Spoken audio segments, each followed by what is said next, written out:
బావా మా తింగర మేడం గారు ఏటీఎం ఏటీఎం పిన్ నేను చెప్పాను ఒక పిన్ అది వేసుకోమ్మా అంటే అది వద్దు నువ్వు దొబ్బేస్తావు నాకు తెలిసిన పిన్ నేను వేసుకుంటాను అన్నది. సరే వేసుకో అయితే అన్నాను. కానీ ఎంతకి తీరా చూస్తే దానికి పిన్ జనరేట్ చేసుకోవడం అది రాదు. ఆ పిన్ ఎవరు జనరేట్ చేశారు, ఇప్పుడు ఆ పాస్వర్డ్ ఎవరు కొట్టారు? నాకు రాదా వచ్చు. మరే నన్ను ఎందుకు పిలిచా? ఎందుకంటే నువ్వు తోడొస్తావని. తోడు సరే నేను మర్చిపోయాను అయితే పిన్ ఏంటో మర్చిపోయాను. నాకు గుర్తుండదు అనుకుంటున్నావా? నీ ఫోన్ నంబర్ చెప్పనా? ఓయ్ ధర్మే ఇప్పుడు చెప్పా కనుక నన్ను తీసుకొని వచ్చింది మళ్ళీ ఇప్పుడు పిన్ కూడా నాతో జనరేట్ చేయించింది. మళ్ళీ నేను గుర్తు పెట్టుకోకూడదు అంటే పిన్ మర్చిపోవాలా? ఇప్పుడు పిన్ మర్చిపోనా? అవును నీకెందుకు చెప్పండి నా పిన్ను నీ చేత ఎందుకు చేపించాను? నేను చేసుకోవాలి కదా. అది తెంగరే అందుకే మరి.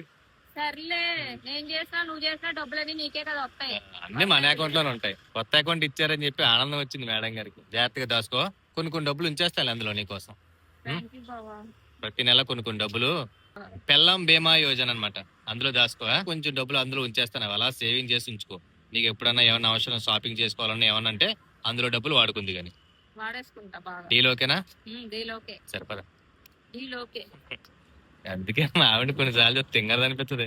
నన్ను తీసుకొచ్చి నాతో పిన్ జనరేట్ చేయించుకొని నేను గుర్తు పెట్టుకోకూడదంట పిన్ను.